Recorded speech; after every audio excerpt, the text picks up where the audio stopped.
नमस्कार साथियों, आप देख रहे हैं यूपी मीडिया। आइए जानते हैं उत्तर प्रदेश की दिन भर की ताजा और बड़ी खबरें। आज की पहली खबर प्रदेश के तदर्थ शिक्षकों को मिलेगा दिवाली का तोहफा। अशासकीय सहायता प्राप्त माध्यमिक विद्यालयों में तैनात रहे 2300 शिक्षकों को दिवाली से पहले बकाया वेतन देने की कवायद तेज हो गई है। माध्यमिक शिक्षा विभाग की ओर से 9 महीने का बकाया देने के लिए आवश्यक बजट प्रावधान करने के लिए शासन को प्रस्ताव भेजा गया है। इसकी व्यवस्था होती ही इनको भुगतान किया जाएगा। बरेली में सपा डेलीगेशन की no entry, Mata Prasad house arrest. UP विधानसभा के नेता विपक्ष माता प्रसाद पांडे के घर के बाहर पुलिस फोर्स तैनात कर दी गई। बरेली में सपा डेलीगेशन को प्रवेश नहीं दिया जाएगा। संभल में सांसद बर्ग के घर पुलिस बल तैनात है। वहीं दिल्ली मेरठ एक्सप्रेसवे पर गाजीपुर सीमा में सांसद इकरा हसन, रामपुर सांसद और हरेंद्र मलिक को भी रोक दिया है। यूपी में मानसून ने फिर पकड़ी रफ्तार। कई जिलों में बिजली तूफान और भारी बारिश का अलर्ट जारी। उत्तर प्रदेश में एक बार फिर बारिश का सिलसिला शुरू हो गया है। प्रदेश के कई जिलों में शुक्रवार की रात ठीक ठाक बारिश हुई, जिससे तापमान में गिरावट दर्ज की गई। बारिश से लोगों को गर्मी से राहत मिली और मौसम खुशनुमा हो गया। भारतीय मौसम विभाग के अनुसार 4 अक्टूबर को पश्चिमी उत्तर प्रदेश में मौसम का मिजाज बदल सकता है। इस दौरान पश्चिमी विक्षोभ के असर से मुरादाबाद, अमरोहा, संभल, रामपुर, बिजनौर, मेरठ, सहारनपुर, बागपत, गाजियाबाद, नोएडा, बुलंदशहर और आसपास के जिलों में तेज बारिश की संभावना जताई गई है। मौसम वैज्ञानिकों ने किसानों और आम लोगों को सतर्क रहने की सलाह दी है। बड़ी राहत फास्टैग नहीं है तो टोल पर यूपीआई से देना होगा। सिर्फ इतना जुर्माना। केंद्रीय सड़क परिवहन एवं राजमार्ग मंत्रालय ने दिवाली के अवसर पर आम लोगों के लिए बड़ी राहत दी है। वाहनों में फास्टैग न होने पर यूपीआई से पेमेंट करने पर मात्र 1.25 गुनी राशि देनी होगी। अभी किसी वाहन में फास्टैग न लगे होने या उसमें पर्याप्त बैलेंस न होने पर 2 गुना भुगतान करना पड़ता है। इस संबंध में केंद्रीय मंत्रालय ने शुक्रवार को अधिसूचना जारी कर दी है। आगरा की तरह मथुरा और मैनपुरी के साथ इन जिलों में भी खुलेंगे आधार केंद्र। भारतीय विशिष्ट पहचान प्राधिकरण यूआईडीआई आगरा की तरह पड़ोसी जिलों में नए आधार केंद्र खोलेगा। इससे यहां के आधार केंद्र पर आने वाले आसपास के जिलों के लोगों को बड़ी राहत मिलेगी। घंटों लाइन में लगकर आधार अपडेट करने की समस्या भी खत्म हो जाएगी। करीब 5 से 6 महीने में नए केंद्र शुरू हो जाएंगे। आगरा की तरह मथुरा, फिरोजाबाद, मैनपुरी, हाथरस, अलीगढ़ में भी आधार केंद्र खुलेंगे। इन जिलों से आने वाले लोगों को नए केंद्र खुलने से आगरा तक की दौड़ नहीं लगानी होगी। किसानों को ऑनलाइन मिलेगी खाद की पर्ची, अब नहीं लगानी होगी लाइन। प्रदेश में जिन सहकारी समितियों पर कंप्यूटर की व्यवस्था है, वहां किसानों को ऑनलाइन पर्ची दी जाएगी। इस पर्ची के जरिए वे खाद ले सकेंगे। इससे लंबी लाइन भी नहीं लगेगी और पारदर्शिता भी बनी रहेगी। पूरी व्यवस्था को लागू करने के लिए 3 सदस्यीय कमेटी गठित की गई है। इस कमेटी की रिपोर्ट के बाद वितरण की नई व्यवस्था लागू की जाएगी। बरेली बवाल में पुलिस ने 350 आरोपियों के फोन नंबर सर्विलांस पर लगाए। बरेली में पुलिस ने ऐसे 350 आरोपियों के फोन नंबर सर्विलांस पर लगाए हैं जो बवाल के बाद से लापता है। आरोपियों की लोकेशन पता की जा रही है ताकि जल्द गिरफ्तारी की जा सके। पुलिस उन सोशल मीडिया अकाउंट की भी जांच कर रही है जिन पर भड़काऊ सामग्री पोस्ट की गई थी। संभल में मस्जिद में जुमे की अंतिम नमाज अदा फिर तोड़ने लगे सभी लोग। असमोली ब्लॉक के गांव राया बुजुर्ग में दूसरे दिन मुस्लिम समाज के लोगों ने मस्जिद तोड़ने का काम जारी रखा। इससे पहले यहां जुमे की अंतिम नमाज अदा की गई। इसकी वजह 4 दिन की अवधि के भीतर मस्जिद को ध्वस्त करना है। नमाज पढ़ने की सूचना पर पुलिस भी पहुंच गई थी। हालांकि जब तक पुलिस पहुंची तब तक नमाज अदा की जा चुकी थी। यह मस्जिद तालाब की भूमि पर निर्माण कर ली गई है। इसके चलते इसको ध्वस्त किया जाना है। बृहस्पतिवार को मदरसा और मैरिज हॉल को बुलडोजर से ढा दिया गया था। डीएम डॉक्टर राजेंद्र पैंसिया और एसपी कृष्ण कुमार विश्नोई मौके पर पहुंचे थे। प्रदेश में नई बिजली दरों का फैसला अगले सप्ताह होगा। प्रदेश में बिजली दरें अगले सप्ताह जारी हो सकती है। उम्मीद है कि इस वर्ष भी दरों के बढ़ोतरी नहीं होगी। यदि ऐसा हुआ तो 6 साल से बिजली दर न बढ़ाने के मामले में उत्तर प्रदेश नया रिकॉर्ड कायम करेगा। प्रदेश में विभिन्न निगमों की ओर से पावर कॉर्पोरेशन नए टैरिफ का प्रस्ताव दाखिल कर चुका है। पावर कॉर्पोरेशन ने करीब 24,022 करोड़ के घाटे के हवाला दिया है। अलग अलग श्रेणी के उपभोक्ताओं के 28 से 45% तक बिजली दर बढ़ाने की मांग की है। इसे लेकर विभिन्न निगमों में नियामक आयोग जन सुनवाई कर चुका है। पीएम सम्मान निधि पाने के लिए किसानों को फार्मर रजिस्ट्री अनिवार्य। रामपुर जिले में प्रधानमंत्री सम्मान निधि योजना का लाभ पाने के लिए किसानों के लिए फार्मर रजिस्ट्री करवाना अनिवार्य है। यह कदम किसानों को योजना का लाभ सुनिश्चित करने के लिए उठाया गया है। जिले में अब भी लगभग 1 लाख लाभार्थियों ने रजिस्ट्री प्रक्रिया पूरी नहीं की है, जिससे उनका महत्वपूर्ण लाभ खतरे में है।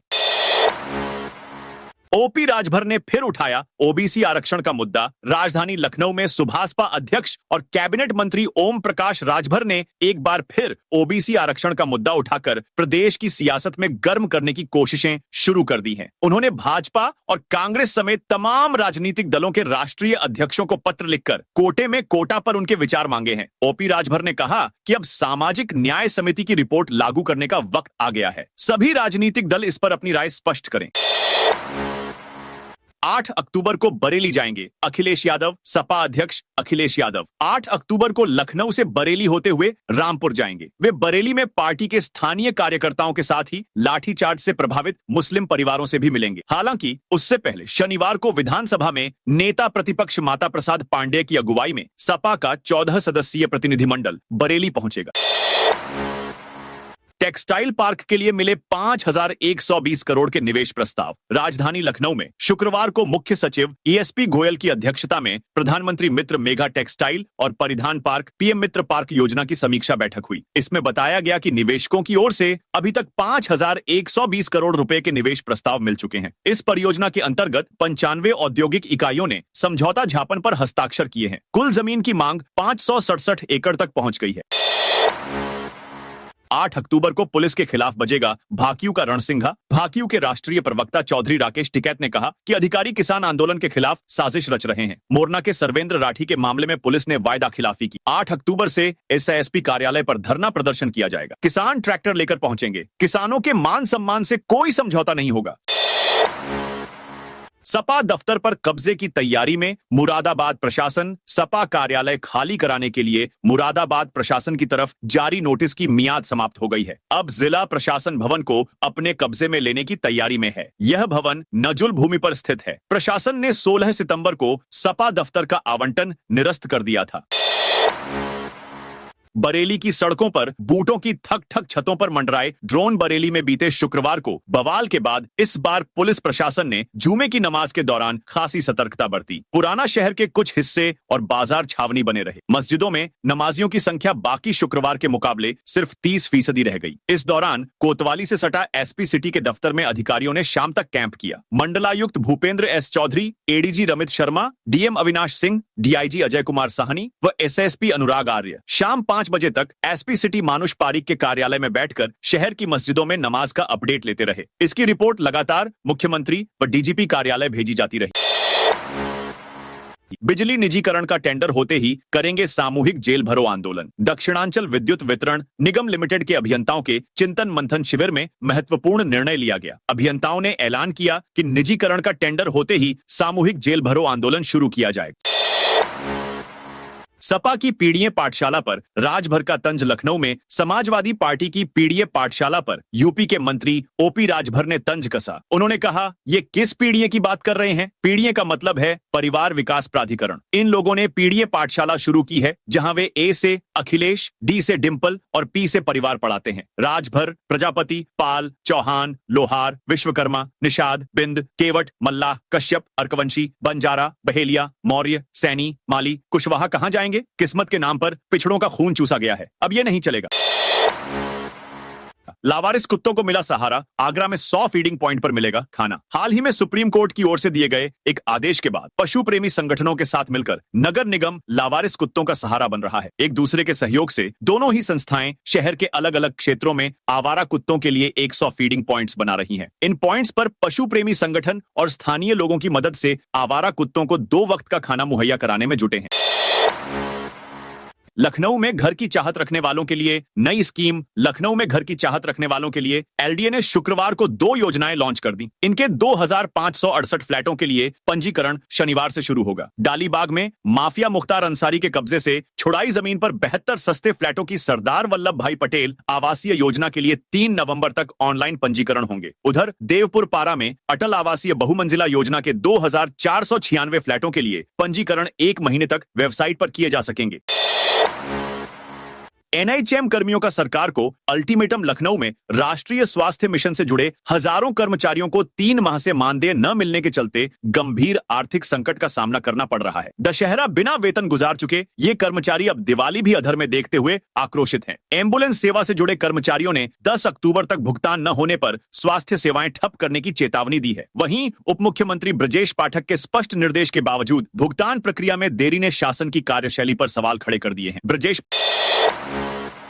पाठक बोले, संचारी रोग अभियान की हर दिन हो निगरानी। उप मुख्यमंत्री ब्रजेश पाठक ने निर्देश दिया कि अस्पतालों की व्यवस्था को सुदृढ़ किया जाए। किसी भी अस्पताल में अव्यवस्था मिलने पर जिम्मेदारों के खिलाफ तत्काल कार्रवाई की जाएगी। मरीजों के साथ स्वास्थ्य कर्मियों का व्यवहार ठीक रखा जाए। उप मुख्यमंत्री शुक्रवार को विधान भवन स्थित अपने कार्यालय कक्ष में प्रदेश की स्वास्थ्य व्यवस्था की समीक्षा कर रहे थे।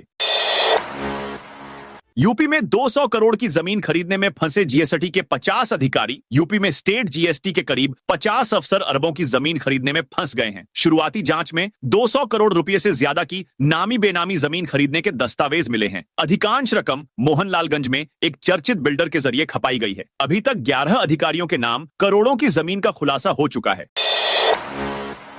देश के रईसों में यूपी का दबदबा, भारत की नई आर्थिक ताकत में उत्तर प्रदेश का दबदबा लगातार बढ़ रहा है। हुरून इंडिया रिच लिस्ट 2025 में प्रदेश के कुल 41 अरबपति उद्योगपति शामिल हुए हैं। इनमें नोएडा 15 अरबपति और उसके बाद कानपुर 8 अरबपति का दबदबा है। पारंपरिक रूप से औद्योगिक शहर माने जाने वाले कानपुर ने इस बार लखनऊ, गाजियाबाद और आगरा को पीछे छोड़ते हुए दूसरा स्थान हासिल किया है। भारत के शीर्ष उद्योगपतियों की इस सूची में 4 साल पहले वर्ष 2021 में यूपी से महज 22 कारोबारी स्थान पा सके थे। तेज आंधी में चौरी चौरा से मैरवा के बीच रेलवे ट्रैक पर गिरे पेड़। शुक्रवार की देर रात तेज बारिश के बीच के आंधी में चौरी चौरा से मैरवा देवरिया के बीच 6 स्थानों पर रेलवे ट्रैक पर पेड़ गिर गया। इससे ट्रेनों का संचालन प्रभावित हो गया। 11 ट्रेनों को विभिन्न स्टेशनों पर रोकना पड़ा। शनिवार सुबह कुछ ट्रेनों को डायवर्ट कर कैंट स्टेशन से कप्तानगंज पनिहवा के रास्ते चलाया गया। जानकारी के मुताबिक चौरी चौरा से सरदारनर, बैतालपुर से देवरिया, भटनी से नूनखार, बनकट से मैरवा रेलखंड के बीच पेड़ गिरने से रेल ट्रैक बाधित हो गया। इसके चलते बिहार जाने वाली Purvanchal express, Purabiya express, Darbhanga clone express, Anand Vihar Sitamarhi express को गोरखपुर कैंट स्टेशन पर रोक दिया गया। बाईपुर में 3 करोड़ 42 लाख से बनेगा नाला। 3 करोड़ 60 लाख से पक्की होगी सड़क। हर बारिश में जल भराव की परेशानी से जूझ रही बाईपुर और आसपास की कॉलोनियों की करीब 40,000 की आबादी के लिए राहत की खबर है। नगर निगम जल भराव की समस्या को खत्म करने के लिए 3 करोड़ 42 लाख रुपए की लागत से 900 मीटर लंबा और 1.5 मीटर चौड़ा आरसीसी नाला बनवाएगा। पूरी तरह कवर्ड नाले की वजह से हादसे की आशंका भी नहीं रहेगी। रेरा ने बिल्डर के खिलाफ की बड़ी कार्रवाई। फर्जी आदेश के आधार पर लोन लेने की कोशिश। उत्तर प्रदेश रियल एस्टेट विनियामक प्राधिकरण ने एक सख्त कार्रवाई करते हुए promoter ASG.I properties private limited के खिलाफ पुलिस में FIR दर्ज कराई है। आरोप है कि कंपनी ने परियोजना एप्पल टावर S2A और S2B से जुड़े आवंटियों और वित्तीय संस्थानों को गुमराह करने के लिए एक कूटरचित यानी फर्जी आदेश प्रस्तुत किया था। रेरा को प्राप्त शिकायत में यह बताया गया कि प्रमोटर ने 3 मार्च 2025 की तारीख दर्शाते हुए फर्जी पेपर तैयार किया और उसे बैंकों में जमा कर यह दर्शाने की कोशिश की कि परियोजना को रेरा से समय विस्तार और कुछ छूट प्राप्त हो चुकी है।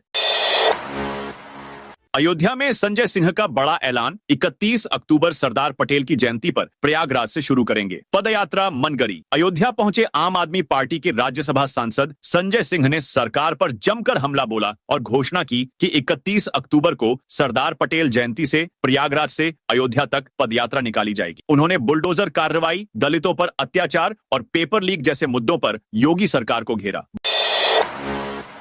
बद्रीनाथ धाम के कपाट 25 नवंबर को होंगे बंद। बद्रीनाथ धाम के कपाट शीतकाल के लिए बंद होने की तिथि का ऐलान हो गया है। गुरुवार को विजयादशमी के अवसर पर मंदिर परिसर में रावल अमरनाथ नंबूदरी ने यह घोषणा की। बद्रीनाथ धाम के कपाट बंद होने की प्रक्रिया 21 नवंबर से पंच पूजा के साथ शुरू हो जाएगी। मंदिर परिसर में सुबह धर्माधिकारी राधाकृष्ण थपलियाल, वेद पाठी रविंद्र भट्ट, अमित बंदोलिया ने पंचांग गणना के बाद कपाट बंद होने की तिथि का ऐलान किया।